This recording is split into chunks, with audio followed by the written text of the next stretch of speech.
And let's get out to our NFL insider, Josina Anderson, for the very latest from the Commanders joint practice there. Josina, let's start at the QB position. They've had 12 different quarterbacks since 2018. Based off of what you're seeing and the fact that you spoke with Sam Howell, are they confident? Is he confident that he is their guy, their franchise guy moving forward?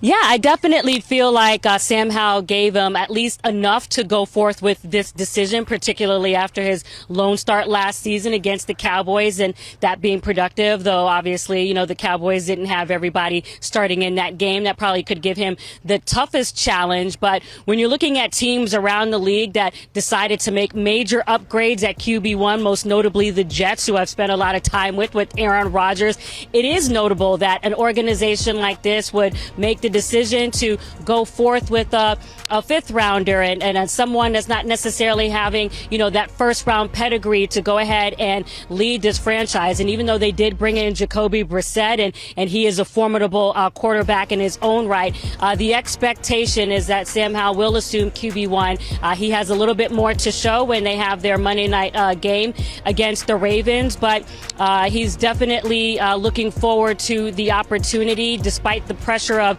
ownership's eyes kind of looking over, despite the pressure that's on this staff and Ron Rivera a little bit to progress and take another step forward. Sam Howell is doing his best to build his connections with his wide receivers and show that he can maybe have a Brock Purdy-like season. Yeah, we could hope, right? Yeah, Marlon Humphrey saying that he looks comfortable at QB, and we'll talk more about Humphrey in just a moment. But let's get back to those offensive weapons. You mentioned their wide receiver room there in Washington. When you look at McLaren, Dotson, Curtis Samuel, how do you think they stack up in the league?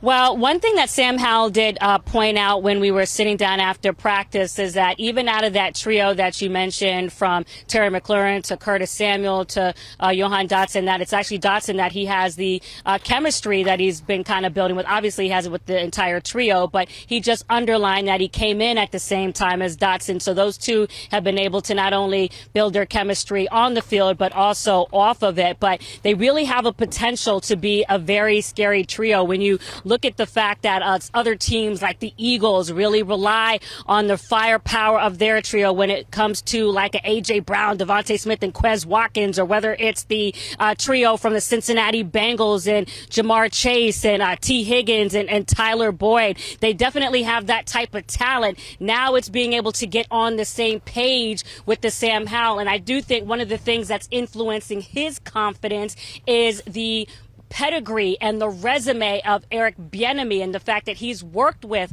the likes of a Patrick Mahomes and that he has a Super Bowl type resume. And he talked about that in our interview as far as just being able to bestow that lore and share some of the things that he's imparted to the greats like a Patrick Mahomes and the different things that he can do, not only to use his speed in terms of rolling out in his mobility, but to move the chains with the short game and things like that, and being able to get the confidence that way. But look, when you're going up against a physical defense like the Ravens, that's a good way to get a good dosage as to kind of where you are as far as that physical medicine. And they definitely showed that in practice today. They're making it a little bit hard for him to kind of, you know, get it downfield, but he continued to show that he has potential, particularly with his running and mobility.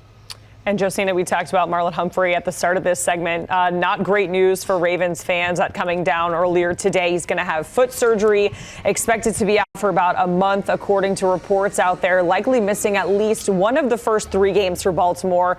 That is the Texans, the Bengals, a big one there, the Colts. How significant is that loss for Baltimore? Well, it's major because the secondary was already a position that they were trying to address. Remember, Marcus Peters is no longer with this team. He left and has gone over to the Raiders. And then you also have the fact that they have their other starting corner, and Rock Yassin, who's sidelined since August 3rd with a knee injury. And then they have the likes of Jalen Armour-Davis and Arthur Millette and Demarion Williams, who is out at least until October after having surgery on that left ankle. And then their 2019 second-round pick and Trayvon Mullen was already lost before camp with that toe injury. And so they had the likes of Brad Stevens and Kevin Seymour, who's an NFL journeyman out there. And the thing with Stevens is that he came into this camp being a safety, and then you have a guy who's been on 4 different teams in the last 6 seasons handling the cornerback position out there. So it's not ideal, particularly when you're trying to continue to be competitive in the AFC North, especially when you have the likes of a Joe Burrow who has been to the Super Bowl, and you're trying to keep up with that firepower. So not ideal, but the Ravens is a team that has been used to having injuries, particularly in the preseason, and having to battle back. But Harbaugh in his tenure here leading the Ravens has shown that no matter what he has to deal with, he has the cohesiveness to bring this team together and still have that physical fight to still be competitive. But not ideal, particularly for somebody whose character and whose DNA and personality is really the mixing stick in the back of that defense. All right, that is our NFL insider, Josina Anderson. JoJo, we know you are so busy working on your birthday, going from camp to camp, so we appreciate it making the time for us here on HQ. And for everything happening around the league, make sure you check out the Pick 6 podcast. In the very latest episode, Will Brinson, Brady Quinn, and Lige Douzable discussing the NFC North and South win total odds. You can download and listen wherever you get your pods, or you can scan that QR code on your screen.